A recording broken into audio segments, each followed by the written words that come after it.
سر یہ رمضان کے مہینے میں ایگزامز کیوں رکھ دیتے ہیں؟ سارا رمضان برباد ہو جاتا ہے کیونکہ ہم اس مہینے میں ایگزامز میں لگے ہوئے ہوتے ہیں. یہ ایک کامن کنسرن ہے اسٹوڈنٹس کی طرف سے جو آتا ہے. لیکن میں نے سوچا کہ آخر کیا وجہ ہے کہ اس کو ایک کنسرن کے طور پہ لیا جاتا ہے؟ کیا ایگزامز دینا کوئی معیوب چیز ہے، کوئی گناہ کی بات ہے؟ ایسا تو نہیں ہے. تو پھر اسٹوڈنٹس کے ذہن میں اس طرح کی تھنکنگ کیوں ہے؟ میرے ذہن میں کچھ پوائنٹس ہیں، میں نے کہا شیئر کر لیتا ہوں. پہلی چیز، ہمارے یہاں ایک انڈرسٹینڈنگ ہے کہ رمضان میں اگر آپ نے نماز پڑھی ہے یا قرآن پڑھا ہے تو یہ پروڈکٹیو رمضان ہے، اور اس کے علاوہ کچھ اور کیا تو یہ ان پروڈکٹیو ہے. یعنی ہمارا کانسیپٹ آف عبادت بہت کنفائن ہو گیا ہے نماز، روزہ، تلاوت کی حد تک، دیٹس اٹ. حالانکہ ایسا نہیں ہے. عبادت کا مطلب ہے آپ ہر چیز میں اللہ کے حکم کو ماننا ہے، اور جب اس کے مطابق عمل کریں گے اس کا اجر ہے. نو ڈاؤٹ رمضان میں کچھ خاص عبادات ہیں جیسے اعتکاف ہے یا تراویح جو رمضان کے مہینے میں ہی کیا کہتے ہیں ہوتی ہیں. لیکن کیا اگر آپ ایگزامس کی تیاری کر رہے ہیں تو کیا آپ کے دین سے کانٹرڈکٹ کر رہے ہیں، آپ کے عبادت کے کانسیپٹ سے کانٹرڈکٹ کر رہے ہیں؟ تو اس میں بھی ایک پوائنٹ میرے ذہن میں جو آیا تھا کہ وہ یہ ہے کہ ہم لوگ اپنی پڑھائی کو کس اینگل سے لیتے ہیں. نارملی جو اسٹوڈنٹس پڑھائی کر رہے ہوتے ہیں وہ اس وجہ سے کر رہے ہوتے ہیں کیونکہ گھر والوں کا ایک پریشر ہوتا ہے کہ پھپھو کے بیٹے کا اتنا رزلٹ آیا، تمہیں بھی یہ گریڈ لے کے آنا ہے.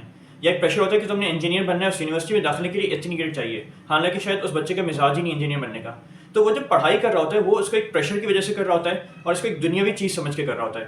حالانکہ اگر وہ یہ نیت کر لے کہ یہ میں پڑھائی اس لیے کر رہا ہوں کیونکہ میرے اوپر اللہ نے ذمہ داری رکھی ہے گھر کے نفع کی، تو کل میں اس پڑھائی کے ذریعے ایک اچھی جاب یا اچھا بزنس سیٹ اپ کر سکوں گا، تو یہ ساری پڑھائی بھی ایک عبادت بن جائے گی.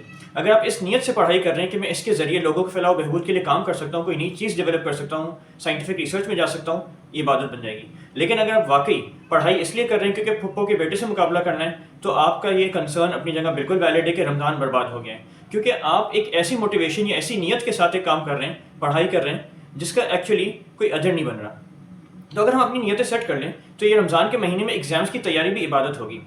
آف کورس اس کا یہ مطلب نہیں ہم نماز، روزے اور جو نوافل ہیں ان کو سائڈ پہ کر دیں.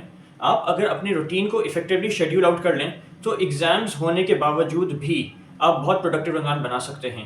یعنی ونس اگین ایگزامس کوئی ان پروڈکٹیو نہیں ہے، یہ عبادت کی نیت سے کریں گے، انشاءاللہ اس کا بھی اجر اپنی جگہ ہوگا.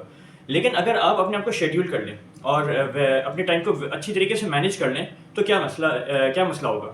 یعنی آپ نے اگر دن کے کچھ سلاٹس فکس کر لیا کہ ان سلاٹس میں ایگزامس کی تیاری کا ٹائم رکھتا ہوں اور ان سلاٹس میں لیٹ سے تراویح کے لیے جاؤں گا. اور ہو سکتا ہے اگر آپ 20 تراویح نہیں مینیج کر پا رہے، لیٹ سے 8 مینیج کریں، اس میں بھی if you can go with explanation, یہ زیادہ اچھا ہے کیونکہ اسلام کا علم حاصل کرنا بھی ہم سب پہ فرض ہے. تو ہم ایک بریک لیتے ہیں ایگزامس کی تیاری سے اور تھوڑی سی تراویح اینڈ ایکسپلینیشن میں اپنا ٹائم ایز اے بریک بھی لے لیتے ہیں، ہماری عبادت بھی ہو جائے گی، قرآن کی لرننگ بھی ہو جائے گی. لیکن اور اس میں ایک اور چیز یہ ہے کہ اگر آپ اس ٹائم کو افیکٹو بنانا چاہ رہے ہیں نا، تو وین یو آر اسٹڈنگ یا when you are doing anything keep your mobile phone aside. میں سوشل میڈیا کے اینٹی نہیں ہوں، اس کے بہت فوائد بھی ہیں ڈپینڈنگ آپ کیسے یوز کر رہے ہیں. لیکن جب آپ پڑھائی کے دوران سوشل میڈیا بھی ساتھ رکھتے ہیں تو آپ کا وہ کام جو 1 گھنٹے میں ہو سکتا ہے وہ 4 گھنٹے تک ملٹیپلائی ہو جاتا ہے، آپ کا فوکس نہیں رہ پاتا. سو دس از جسٹ اندر ٹپ جس کے ذریعے ہم اپنے اس رمضان کے مہینے کو اور پروڈکٹیو بنا سکتے ہیں. تو ونس اگین عبادت کا مطلب صرف نماز اور تلاوت نہیں ہے، اس کی اپنی اہمیت ہے اور اس کو اپنے ہمیں ٹائم سلاٹس دینے چاہیے. اللہ کے ساتھ اپنا لگاؤ بڑھانے کے لیے ٹائم سلاٹ ہونا چاہیے. دوسری چیز، اگر آپ صحیح نیت سے علم حاصل کر رہے ہیں اور اس کے لیے محنت کر رہے ہیں، یہ بھی عبادت ہوگی انشاءاللہ، اس کا بھی اجر رمضان میں ملٹیپلائی ہوگا. تیسری چیز کہ اپنے ٹائم کو شیڈیول کریں، اور اگر آپ نے صحیح سے شیڈیول کر دیا اپنا ٹائم تو آپ وہ کام افیکٹولی کر سکتے ہیں جو بغیر شیڈیول کے نہیں ہو پاتا.